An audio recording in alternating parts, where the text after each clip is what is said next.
Assalamualaikum warahmatullahi wabarakatuh. Perkenalkan, nama saya Dewi Eka Wulandari dari kelompok 4. Perkenalkan, nama saya Asri Nur Hasanah dari kelompok 4. Akan menjelaskan tentang pemasaran jasa.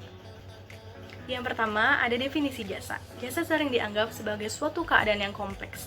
Jasa atau servis mempunyai banyak pengertian, mulai dari layanan bersifat pribadi atau personal service, hingga sampai layanan atau jasa pada produk itu sendiri. Sampai saat ini, banyak profesional pemasaran berusaha untuk menentukan definisi dari jasa atau layanan tersebut. Dan salah satunya adalah definisi jasa yang disampaikan oleh Stanton, yaitu jasa adalah kegiatan yang dapat diidentifikasikan secara tersendiri, yang pada hakikatnya bersifat tak teraba atau intangible, yang merupakan pemenuhan kebutuhan dan tidak harus terikat pada penjualan produk atau jasa lain. Dan tidak jauh berbeda dengan yang disampaikan juga oleh Kotler and Armstrong 2008 dalam buku Prinsip-Prinsip Pemasaran, bahwa jasa merupakan setiap tindakan atau kegiatan yang dapat ditawarkan oleh satu pihak kepada pihak lain, pada dasarnya tidak berwujud dan tidak mengakibatkan kepemilikan apapun. Produksi jasa bisa berkaitan dengan produk fisik atau sebaliknya. Yang kedua, ada produk jasa. Pelanggan adalah fokus utama yang akan dibahas tentang bagaimana kepuasan dan kualitas layanan yang diberikan, karena pelanggan memainkan peran penting dalam mengukur kepuasan tersebut melalui produk dan layanan atau jasa yang ditawarkan oleh perusahaan. Menurut Undang-Undang Nomor 8 Tahun 1999 tentang Perlindungan Konsumen, mendefinisikan konsumen atau pelanggan sebagai setiap orang atau pengguna barang dan atau jasa yang tersedia di masyarakat.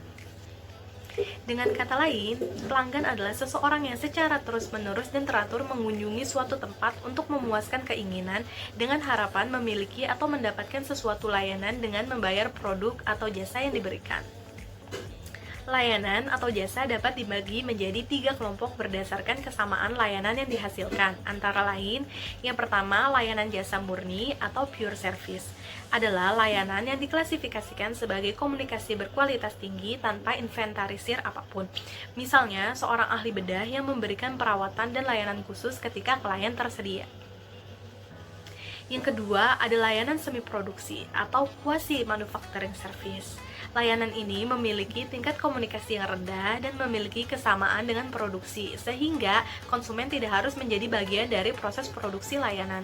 Misalnya, pengiriman, perbankan, asuransi, layanan, dan lalu yang ketiga ada layanan campuran atau mix service, yaitu kelompok layanan yang diklasifikasikan sebagai kontak sedang atau menengah dengan menggabungkan beberapa fitur layanan atau jasa murni dan layanan jasa produksi atau manufaktur.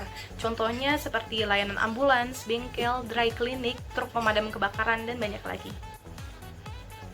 Yang ketiga, ada karakteristik jasa. Ketika membeli suatu produk, konsumen memiliki hak penuh untuk menggunakan dan menikmati produk yang dibeli. Mereka dapat mengkonsumsi, menyimpan, dan menjual. Di sisi lain, ketika membeli layanan, pelanggan memiliki akses ke layanan untuk waktu yang terbatas. Ini menunjukkan tantangan dan peluang khusus dalam pemasaran. Perusahaan layanan harus dapat menjalankan strategi untuk menarik pelanggan eksternal. Permintaan jangka panjang untuk layanan dapat berubah dan menciptakan tantangan dalam bisnis. Dan maka dari itu, saya akan menjelaskan tentang karakteristik utama dari layanan jasa. Yang pertama, ada layanan tidak berwujud. Ini berarti layanan nyata yang tidak dapat dilihat, dirasakan, atau disentuh seseorang sebelum dibeli. Layanan hanya dikonsumsi tetapi tidak dapat dimiliki. Yang kedua, layanan tidak dapat dipisahkan dari penyedia layanan, karena layanan dibuat dan dikonsumsi secara bersamaan. Lalu yang ketiga, layanan ini adalah alat yang fleksibel, tergantung pada bentuk, kualitas, dan jenis layanan, kapan dan di mana layanan itu dibuat. Yang keempat, karena layanan memiliki fitur atau karakteristik yang tidak stabil dan tidak dapat diprediksi, penanganan khusus diperlukan untuk memenuhi kebutuhan pelanggan di industri layanan atau jasa tersebut. Sekian penjelasan dari saya, dan untuk penjelasan materi selanjutnya akan dilanjutkan oleh teman saya, Asri Nur Hasanah. Terima kasih. Di sini saya ingin menjelaskan mengenai kualitas dan pelayanan. Tidak ada definisi kualitas yang diterima secara umum, tetapi definisi ini memiliki sejumlah kesamaan. Yang pertama, kualitas mencakup bisnis yang memenuhi atau melampaui persyaratan atau harapan pelanggan. Yang kedua, kualitas mencakup produk, layanan, sumber daya manusia, proses, serta lingkungan. Yang ketiga, kualitas terus berubah atau kualitas saat ini dapat dianggap rendah di masa yang akan mendatang. Berdasarkan faktor-faktor ini, menurut Goss dan Davis, 2014 mengidentifikasikan rentang kualitas yang lebih luas. Definisi tersebut adalah kualitas merupakan keadaan dinamis dari produk, layanan, orang, proses serta lingkungan yang memenuhi atau melebihi suatu harapan. Salah satu cara untuk menjual produk perusahaan atau jasa adalah dengan memberikan keunggulan kualitas dengan kualitas layanan yang lebih baik daripada pesaing dan memenuhi minat serta kebutuhan dari para konsumennya. Kualitas layanan dapat diukur dengan harga. Banyak manajer bisnis percaya bahwa semakin tinggi kualitas, semakin tinggi harganya. Selain menghitung biaya, kualitas juga dapat diukur dengan mensurvei persepsi pelanggan tentang kualitas layanan. Pertanyaan konsumen dapat digunakan dalam berbagai cara, termasuk sistem pengaduan dan saran, pembelian fiktif, ulasan pelanggan yang hilang, dan pertanyaan pelanggan. Dalam penelitiannya, Parasuraman 2009 mampu mengidentifikasikan 5 kelompok karakteristik yang digunakan pelanggan untuk mengevaluasi kualitas layanan, antara lain. Yang pertama, bahan atau bukti fisik. Bahan atau bukti fisik merupakan eksterior yang meningkatkan kinerja layanan seperti peralatan fisik, peralatan pekerja, dan peralatan komunikasi. Yang kedua, keandalan. Keandalan ini berarti bahwa apa yang Anda janjikan dapat dicapai dengan cepat, jelas, dan memuaskan. Yang ketiga, tanggapan. Tanggapan merupakan kemampuan untuk secara cepat dan akurat memenuhi persyaratan pelanggan ketika lingkungan bisnis berubah. Yang keempat, jaminan. Kemampuan untuk menanggapi apa yang disajikan atau dijanjikan, kemampuan staf, kesopanan, keandalan, dan lain-lain. Yang kelima, empati. Hal ini merupakan upaya untuk memenuhi kebutuhan dan keinginan pelanggan kami. Lebih banyak perhatian pribadi, kehadiran, penciptaan hubungan, dan komunikasi yang lebih baik dengan pelanggan adalah bentuk kasih sayang. Intinya, kualitas layanan dapat membedakan antara layanan yang diterima dengan harapan pelanggan.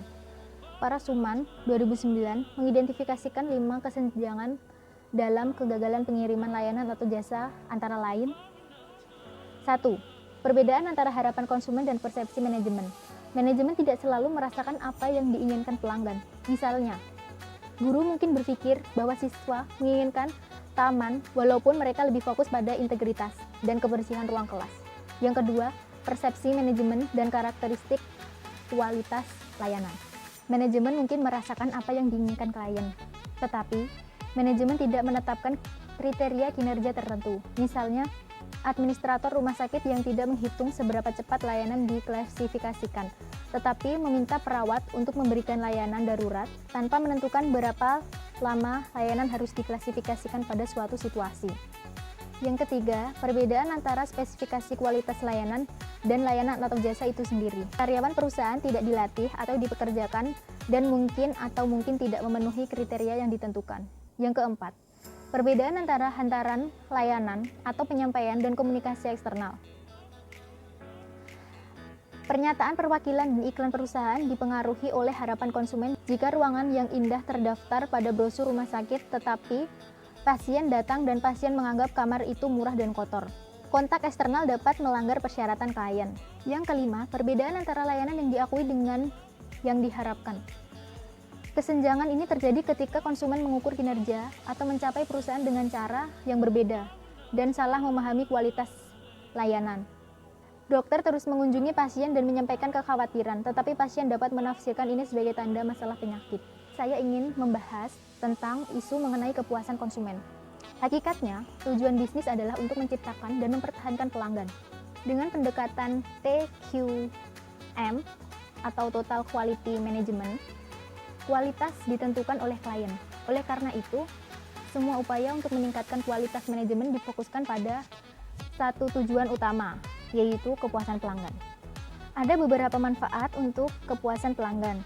Yang pertama, hubungan antara perusahaan dan pelanggan bisa harmonis. Yang kedua, berikan dasar yang tepat untuk pembelian berulang. Yang ketiga, tingkatkan loyalitas pelanggan.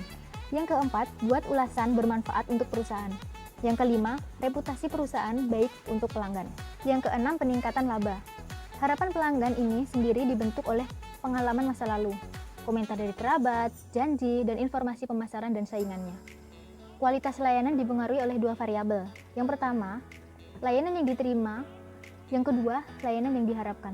Jika layanan yang diterima lebih kecil dari yang diharapkan, pelanggan tidak akan terlibat dalam penyediaan layanan tersebut. Akan tetapi jika sebaliknya, pelanggan dapat kembali ke penyedia layanan tersebut atau menggunakan jasa layanan yang ada. Sekian video dari kami, kurang lebihnya kami mohon maaf. Semoga video materi ini dapat diterima oleh teman-teman. Wassalamualaikum warahmatullahi wabarakatuh. Terima kasih.